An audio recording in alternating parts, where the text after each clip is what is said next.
कराची के इलाके आयशा मंजिल के करीब इमारत में लगी खतरनाक आग से 4 अफराद जान बहक, 1 जख्मी हो गया। 250 दुकानें जल गईं, करोड़ का नुकसान हो गया। आग दर्जे की दुकान में रखे सिलेंडर से लगी। पहले सिलेंडर लीक हुआ, फिर आग भड़क उठी। देखते ही देखते आग ग्राउंड फ्लोर से 5वीं मंजिल तक जा पहुंची। तीसरे दर्जे की आग पर 12 फायर टेंडर्स, 1 बाउजर और 2 स्नॉर्कल्स ने काबू पाया। शॉपिंग सेंटर की इमारत सील कर दी गई। कूलिंग के बाद SPCA कमेटी इमारत का मुआयना करेगी, फिर फैसला होगा कि इमारत इस्तेमाल के काबिल है या नहीं।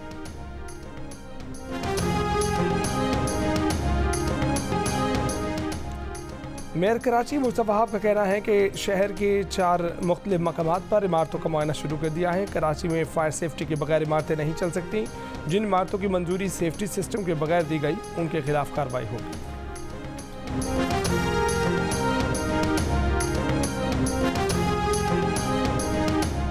14 साल बाद नवाज शरीफ और चौधरी शुजात हुसैन की सिटिंग हुई। कौमी और पंजाब असम्बली में एडजस्टमेंट पर इत्तफाक हो गया। नून लीग तारिक बशीर चीमा चौधरी सालिक और शाफी हुसैन के मुकाबले में अपना उम्मीदवार नहीं लाएगी। मुलाकात 40 मिनट तक जारी रही। चौधरी सालिक के मुताबिक नून लीग के साथ कौमी असम्बली की 4 और सूबाई असम्बली की 8 नशिस्तों पर मामला तय किए गए। बाकी मामला इलेक्शन शेड्यूल के ऐलान के बाद तय किए जाएंगे।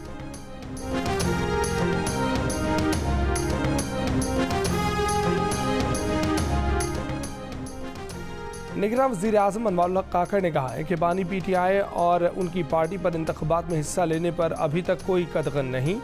ताहम मुकदमात अभी ज़ेर समाअत है। अगर कोई गैर मामूली चीज़ आ जाती है तो फिर कुछ नहीं कह सकते। 8 फरवरी के आम इंतख़ाबात के बारे में कोई शक नहीं। 14 दिसंबर तक इंतख़ाबी शेड्यूल का ऐलान हो जाना चाहिए।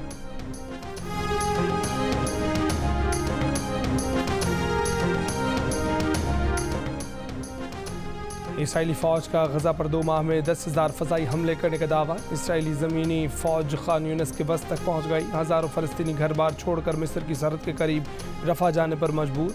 रफ़ा जाने वाले फ़लस्तीनियों पर भी हमले। रफ़ा में एक घर पर बमबारी से 9 फ़लस्तीनी शहीद। मकबूजा मगरबी किनारे में 4 फ़लस्तीनी शहीद। अल-क़स्साम ब्रिगेड ने शुजाइया में इसराइली टैंकों और गाड़ियों को रॉकेटों से निशाना बनाया। हमास ने कहा कि मसला फ़लस्तीन का हल इसराइल के गासिबाना कब्ज़े के खात्मे से होगा। इसराइली फ़ौजी तर्जुमान ने कहा कि हमारा काम यहिया सवार तक पहुंचना है और उसे ख़त्म करना है।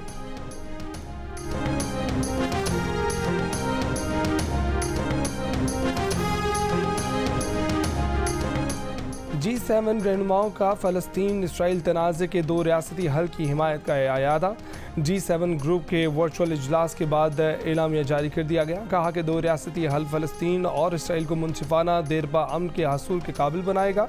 G7 रहनुमाओं में अगले साल से रूसी हीरो की दरामद महदूद करने पर भी इत्तफाक किया गया। इक़दाम यूक्रेन जंग पर रूस के खिलाफ पाबंदियाँ सख्त करने की पॉलिसी का हिस्सा है। 1 जनवरी तक रूस में तैयार प्रोसेस शुदा गैर सनती हीरो पर दरामदी पाबंदियाँ मुतारिफ कराएंगे।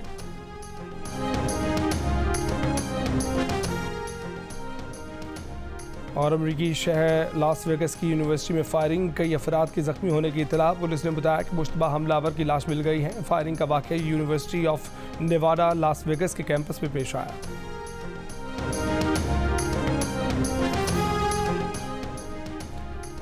बेल्जियम की दारुल-हुकूमत ब्रसल्स की कमर्शियल स्ट्रीट में फायरिंग, 4 अफराद ज़ख्मी। फायरिंग के बाद हमलावर फरार हो गया। तलाश जारी।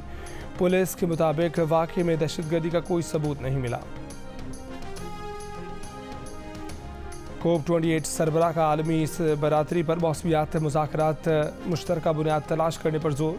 दुबई में अक़वाम मुत्तहिदा की COP28 मौसमियाती कॉन्फ्रेंस के अमाराती सरबराह सुल्तान अल जाबिर का बयान।